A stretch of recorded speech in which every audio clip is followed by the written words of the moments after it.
When I was growing up, I had a lot of people who were older than me tell me, you know, the grand old, oh, video games get you nowhere. Why play video games? You learn nothing from them. But what they don't know is that we learn a lot from video games, such as in Dying Light 2, if you just simply take chamomile and honey, you can easily just make medicine. Like, why go to the doctors at all? Why go to Walgreens anymore? I could just go out in my backyard and collect this stuff, like, easy. And what has Final Fantasy XIV taught me?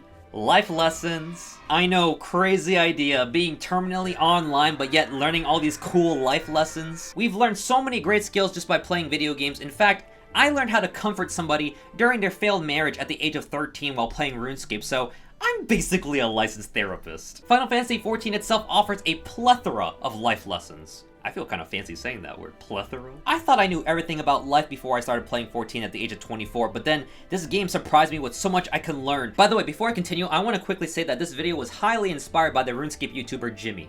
Old school RuneScape YouTuber, by the way, like the better RuneScape. I have so much respect for Jimmy and I love his content so much, so if you guys like OSRS content, go check out his channel. And with that said, let's go ahead and start talking about some life lessons I've learned from playing Final Fantasy XIV. The 14 community is known for being one of the more tamer and nicer gaming communities out there. And I swear to God, this is coming from a former League of Legends player, and it's worse over there. You try telling your team in ranked to calm down when you guys have only 3 kills to the enemy's 20 with no objectives taken. I also was a part of the Genshin community for a little bit, and well, it's Genshin. However, despite 14's community being better than most communities out there, you would think I would return the favor of being really kind back, but no, my first life lesson is the complete opposite of being kind. I think we can all agree on that in 14, never give advice to anyone in this game, ever. See, I used to be a really helpful person. I didn't mind giving advice, I didn't mind helping others,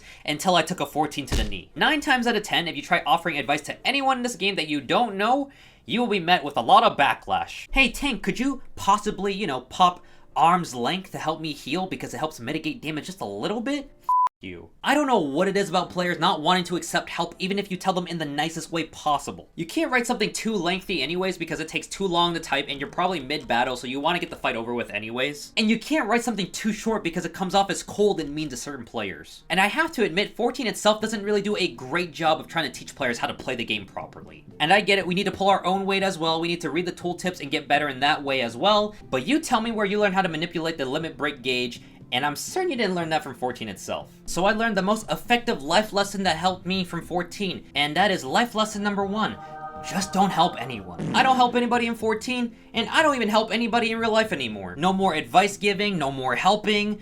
Old lady crossing the street, let her get hit by the car. See somebody dying on the street? Well, you know, why would I help them? I'm not a doctor. What if I die too? I'm staying in my lane, and I'm not gonna help anybody anymore. And honestly, it does wonders for me. When I'm in a dungeon or a normal trial, I don't really bother to correct anybody anymore so I don't have to deal with all that backlash from them. And this is something I had to learn over time. This was like really strange to me, but a lot of people play this game not for raiding, not to get good at raiding at all. Some people play it like it's Second Life. People like to, you know, interact with people, go to RP clubs, do the side content that's not raiding in the game, like Blue Mage content, and there's like a whole different community for like Eureka and Basha out there. This kind of playstyle is not completely wrong at all. You know, 14 has so many different things to do. I like to describe it as like a jack of all trades. It does really good in a lot of different things, but it's not like super great in others. 14 is a game full of so many different aspects, and raiding is just one part of it, and not everybody wants to raid. But man, I'm telling you right now, trying to tell those kind of players to, you know, get better at the game when they don't really want to get better at the game, it leads to a lot of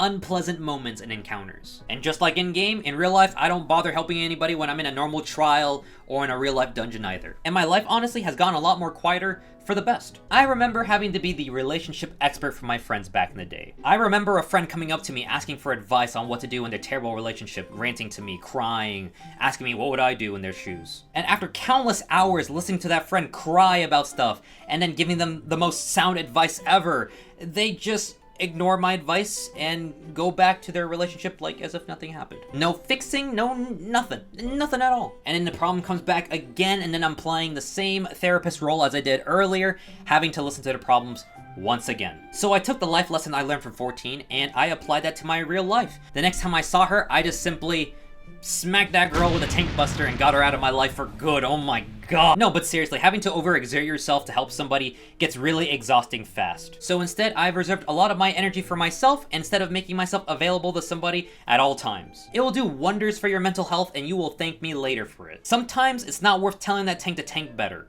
or telling that white mage, please stop spamming Cure 1. There's literally every other healing ability you have in your kit.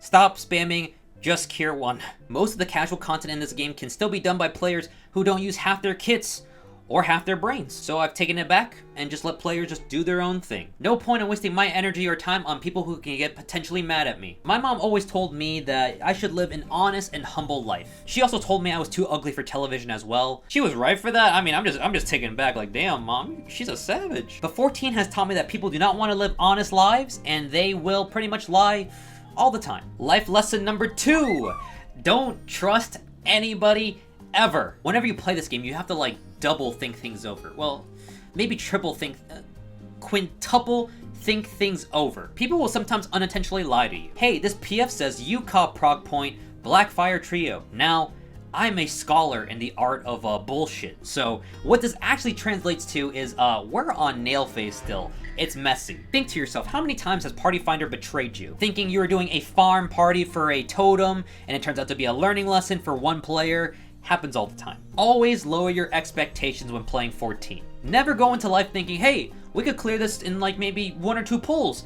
Think of it more like, hey, we could clear this maybe. The player that has 90 in every single job that they have, yeah, they may not be an expert at this game or an expert at their role as well. Because all it really takes is some hardcore grinding and you can get all your jobs to level 90 without really knowing half your kit. I know this as a level 90 Astro, like, what is that ability? I don't know that. And those mentors, you know, don't let those crowns fool you. The game makes you think that, you know, the mentor crowns, you're playing with real experts of the game, right? Yeah, that's not the case. Oh man, don't get me started on ultimate titles, man. When you see a legend player walk into a dungeon, die, or a trial, it makes you just question humanity a little bit. You know, how did they actually get their title? Did they actually do it fairly, or did other methods? You know, I can't talk about it on video though. Sometimes players will just lie to you with the intent of hurting you intentionally. You know, not by accident. Somebody will play as a cat girl, telling you, hey, I'll be your girlfriend for like 500k gil. You know, per hour. You know, why not? Sounds like a good deal. You give them everything they want, gil, money, items, whatever. And then later on they reveal to be a guy, and not even a cat in real life either, just a dude. I know it sounds oddly specific, but like, it happens to everybody in 14, like at least twice. Lying with the intent to hurt somebody doesn't just take place in 14, but it also happens in real life too. I know, surprising. Let me tell you guys about the story of when I got into Fate Grand Orders. So when I started playing the game, I noticed that... Alright guys, come on.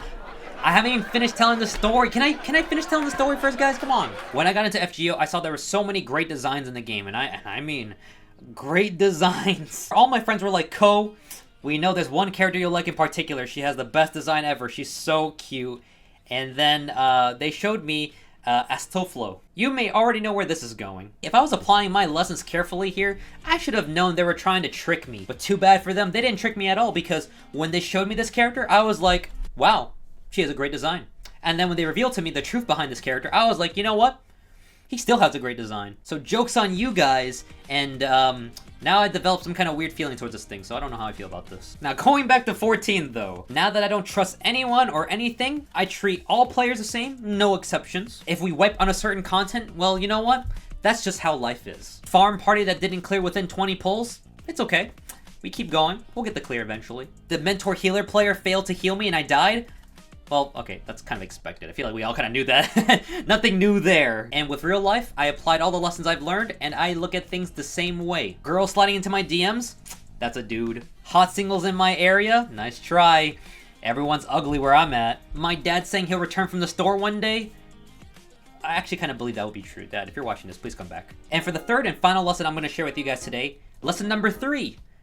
Don't be afraid. 14 has taught me to not be afraid of doing new things. I remember before I started playing 14, Playing 14 itself before I started was really scary to get into. I remember hearing about how many countless hours had to go into the MSQ alone, you know, having to go through all the story, the expansions, the MSQ itself being such a commitment, and then having to do like the fights in the endgame raids is like also really intimidating as well. The ultimates in the game being something that only a small percentage of players actually ever clear because of how difficult they are. These intimidating things had me really questioning if I was really ready for the task of playing this game because it seemed very hard to play 14. Like, it made me feel not really confident in my ability to do all these hard contents or like maybe investing all these hours into the MSQ, even though I invested countless hours into playing RuneScape, grinding for my first ever 99 fire making cape. Let's go! Can you guys congratulate me in the comments, please? That'd be nice. I thought I had to be a real expert in my job, you know, having to be able to sit there and be so good at my job, knowing in and out to clear any kind of content in this game. But that's not the case at all, because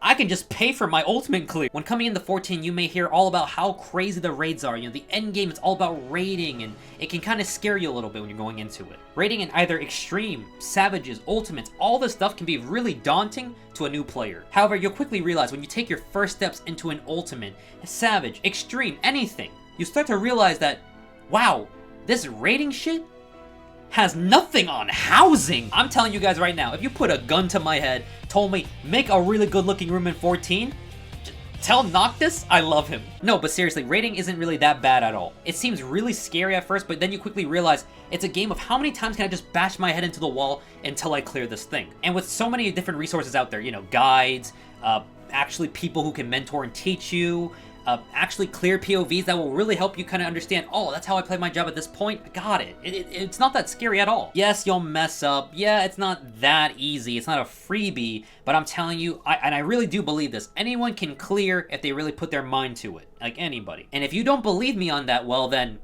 hit me in the DMs on Twitter and we can arrange a clear party for you. And that will make for a great video content. So please, actually, if you really are curious, I'll get a group together and we can get you a clear on ooh. I promise you. With a lot of things to do in 14, you may be hit with a little bit of paralysis, you know? You might be kind of like, shit, what do I do next? There's so much things to kind of like do. I'm just kind of at a loss. But the best thing to do, honestly, is to just dive into things. Whether it be ocean fishing, Blue Mage, Eureka, Bajja, all this stuff, just go do it. The world is your oyster, and there's really nothing to fear out there. Translating this to real life, I've learned to not really be so scared of doing things in real life. I've been making efforts to really start chasing the things I really want to do in life. Like learning the guitar, and that guitar is not just for display, I swear. I've been practicing sometimes, guys. The music of 14 has been just phenomenal. I loved it so much. It's really pushed me to want to get really good at music.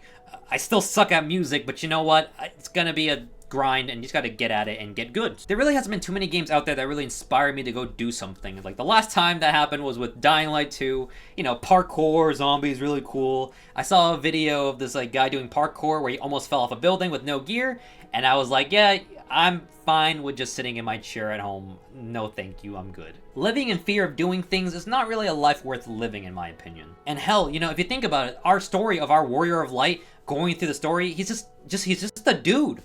Or actually, sorry, he's just a dude or dudette. I'm sorry, I gotta make sure everyone's included. Who pushes their way through so many different trials, getting strong, and to save the world. And that's just really what life's about. Well, not saving the world part, but you know, just getting good at things and just making sure you live the best life that you could. And imagine if our Warrior of Light just didn't do any of those things and just sat down and let the world, you know, pretty much do its thing and just die.